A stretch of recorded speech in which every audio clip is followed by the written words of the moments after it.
1. Marley's Ghost.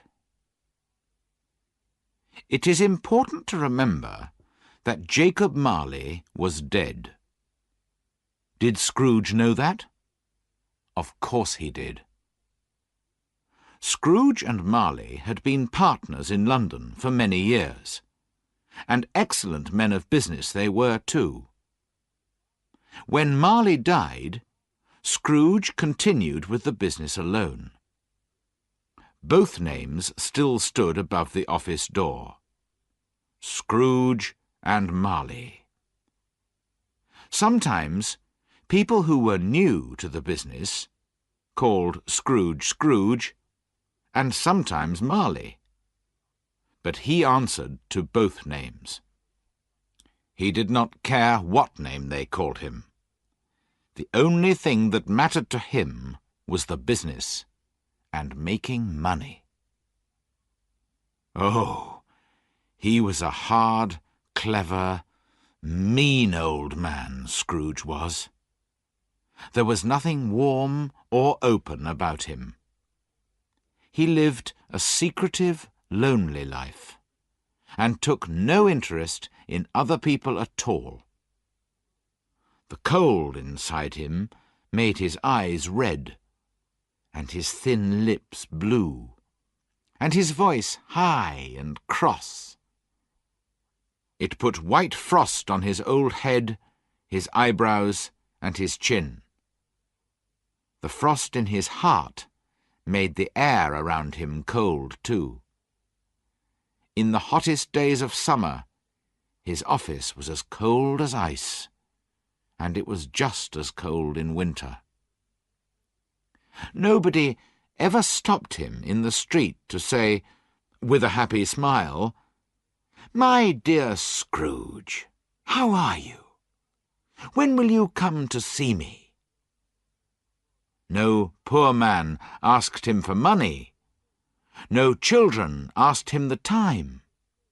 No man or woman ever, in all his life, asked him the way. Animals, as well as people, were afraid of him.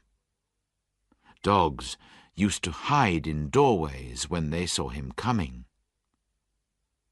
But what did Scrooge care? It was just what he wanted. He liked being on the edge of people's busy lives, while warning everyone to keep away from him. One Christmas Eve, old Scrooge was working busily in his office. It was cold, frosty, foggy weather. Outside, it was already dark, although it was only 3 o'clock in the afternoon, and there were candles in all the office windows. The fog covered everything, like a thick grey blanket. Scrooge kept his office door open in order to check that his clerk, Bob Cratchit, was working. Bob spent his days in a dark little room, a kind of cupboard, next to his employer's office. Scrooge had a very small fire, but Bob's fire was much smaller.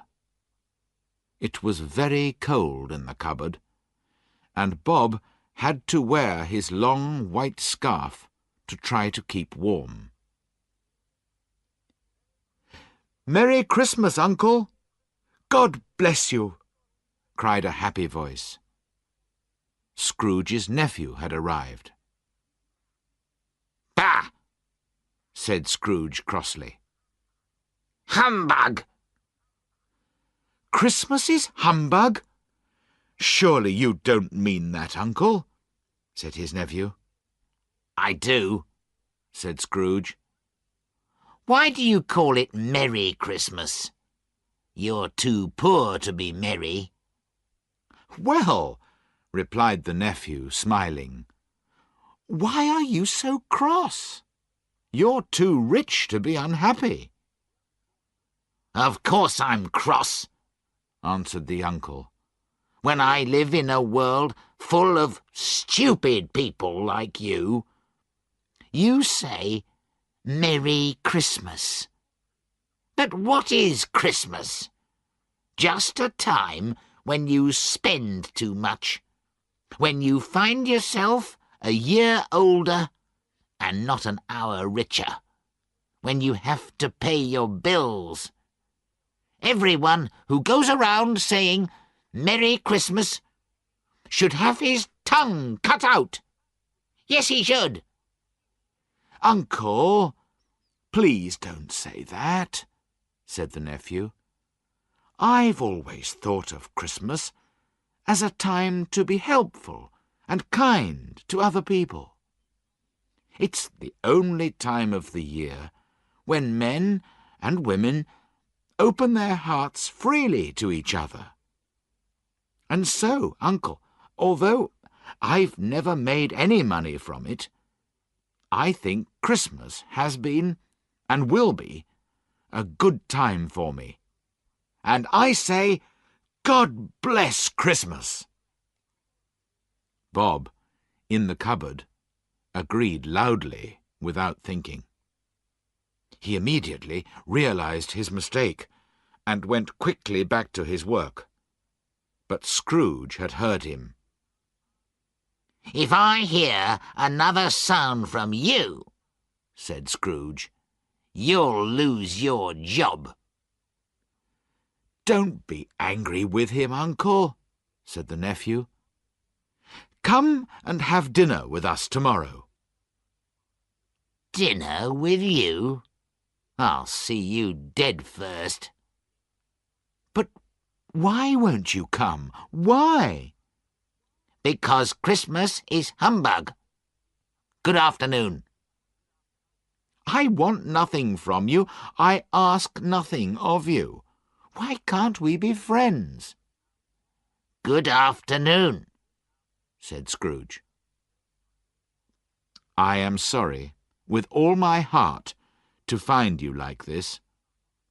I have never wanted to argue with you, but I came to see you and invite you because it's Christmas.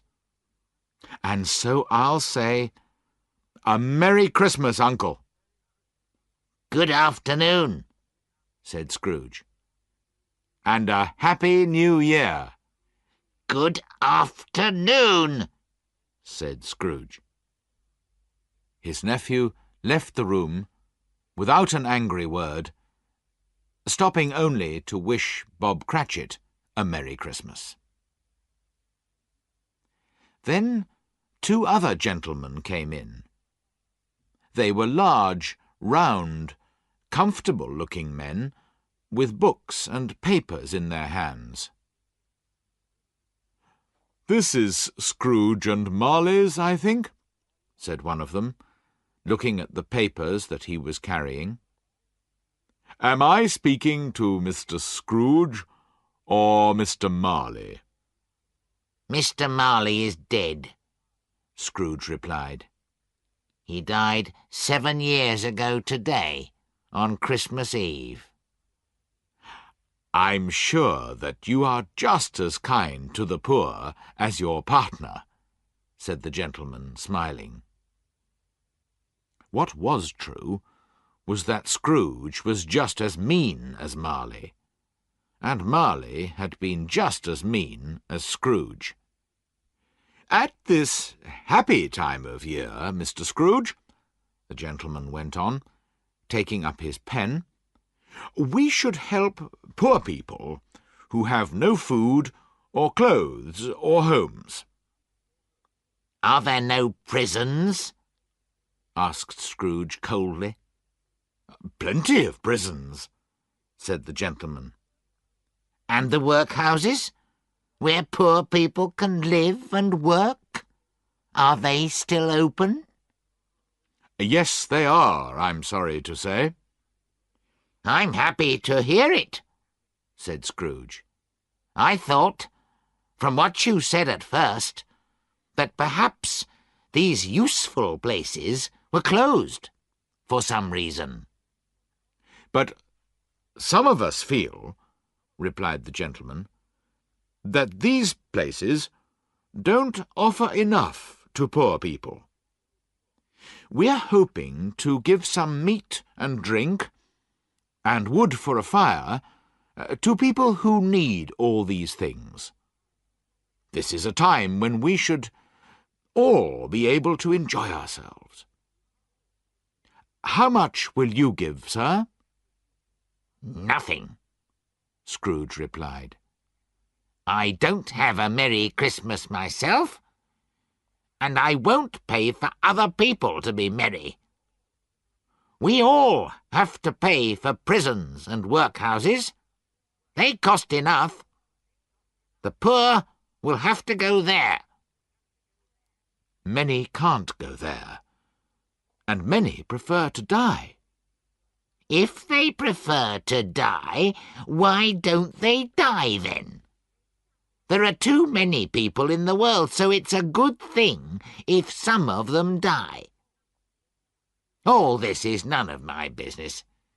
It's enough for a man to understand his own business, and not to think about other people's. I'm a very busy man. Good afternoon, gentlemen. The gentlemen shook their heads a little sadly and left the office. Scrooge went back to his work, feeling pleased with himself. Now the fog was at its thickest outside, and the cold was biting. Lights shone brightly from the shop windows. People were hurrying here and there, rich and poor alike, to buy what they needed for tomorrow's Christmas dinner. At last it was time to close the office. Scrooge got up slowly from his desk. Bob was waiting for this moment, and he immediately put on his hat. "You'll want a holiday all day tomorrow, I suppose," said Scrooge. "If you don't mind, sir." "I do mind. It's not fair. I have to pay you for a day's work when you don't do any work." "It's only once a year, sir," said Bob politely. "That's no reason for robbing me every 25th of December," said Scrooge, putting on his coat. "But I suppose you must have it. Be here early next morning."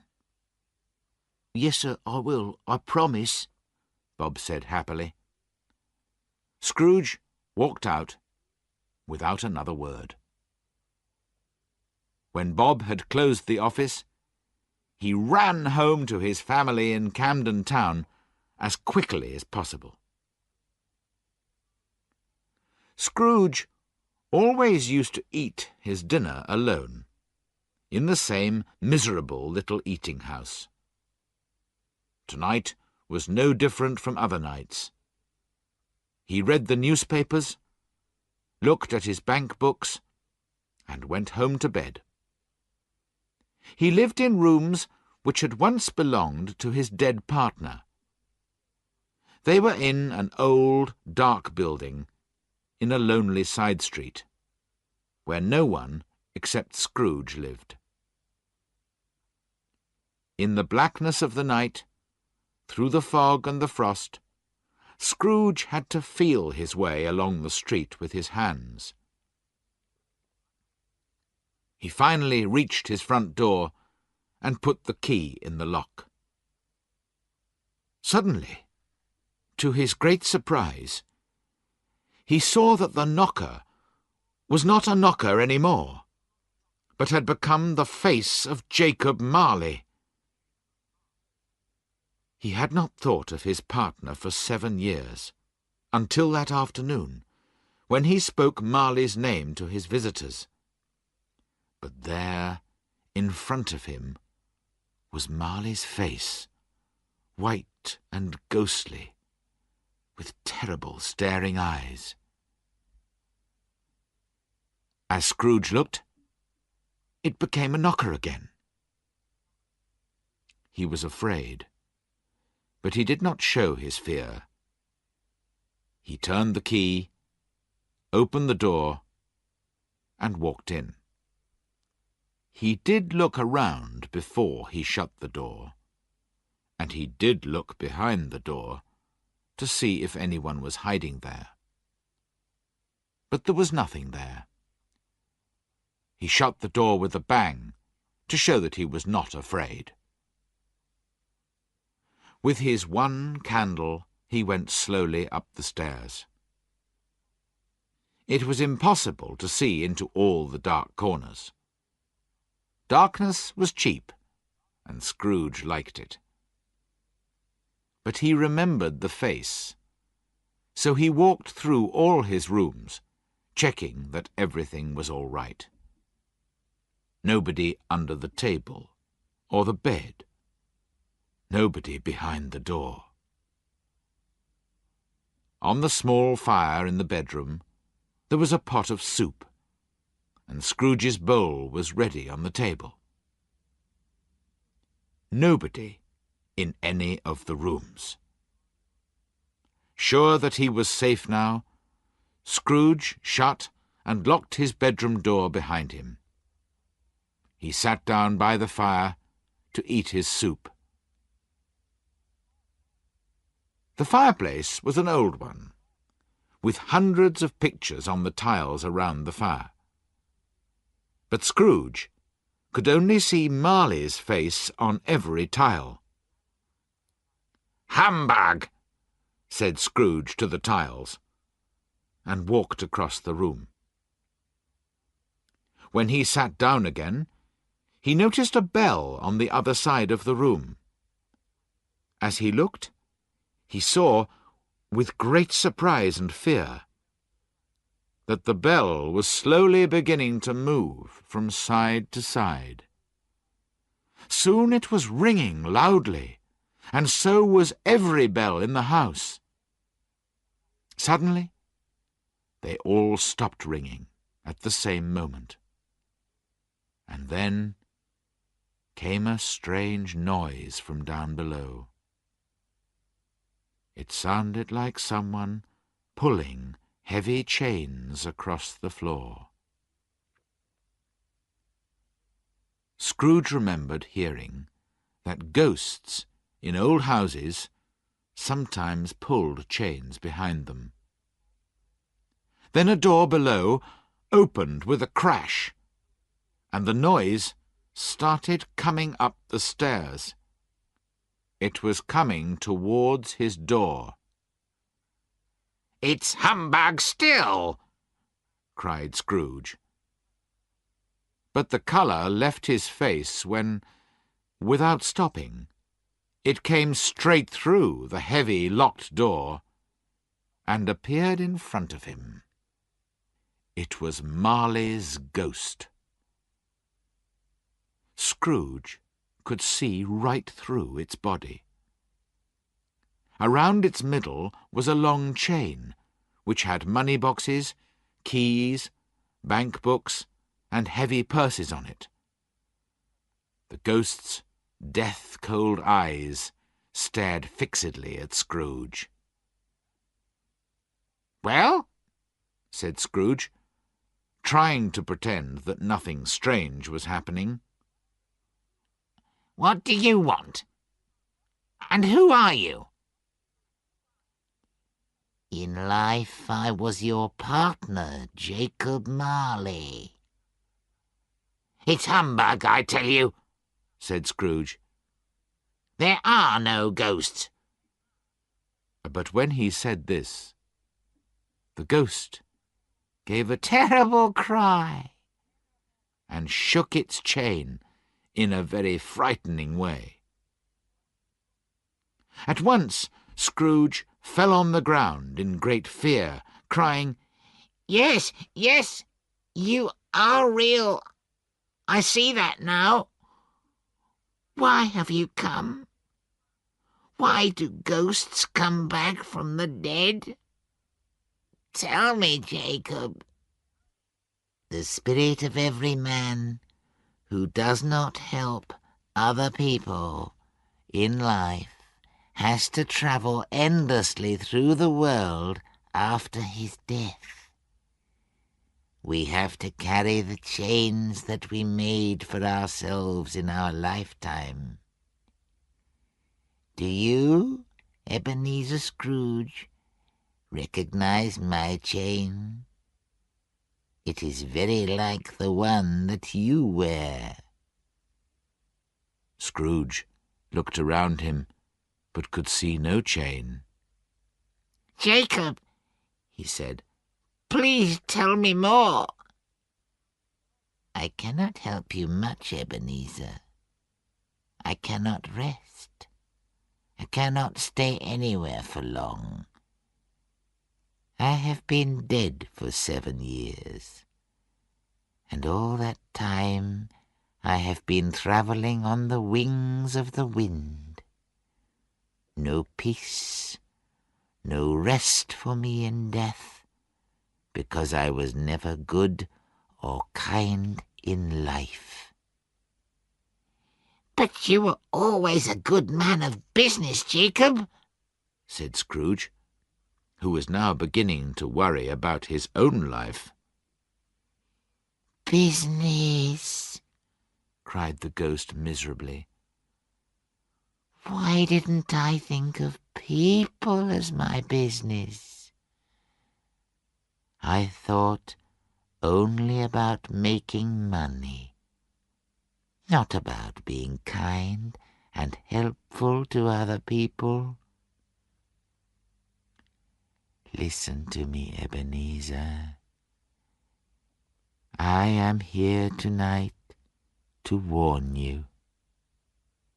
You still have a chance to save yourself from what has happened to me. 3 spirits will come to visit you. The first tomorrow at 1 o'clock. The second at the same time the next night. And the third at midnight the following night. You will not see me any more, and for your own peace after death, remember what I have told you. The spirit walked slowly backwards to the window, which began to open. When the ghost reached the window, it held up its hand, and Scrooge listened. He could hear a noise of sad crying in the air. The spirit began to cry too, and it moved out into the frosty, dark night to join the others. Scrooge ran to the window. Outside, the air was full of spirits, all wearing chains like Marley's ghost, all crying miserably as they realized, too late, the terrible mistakes that they had made in their lives. Little by little, the spirits and their voices disappeared into the fog and the darkness, and the night was silent again. Scrooge closed the window and checked his bedroom door. It was still locked. He started to say, "Humbug," but stopped suddenly. Perhaps because he was very tired, or because it was late, he went straight to bed without taking off his clothes, and fell asleep immediately.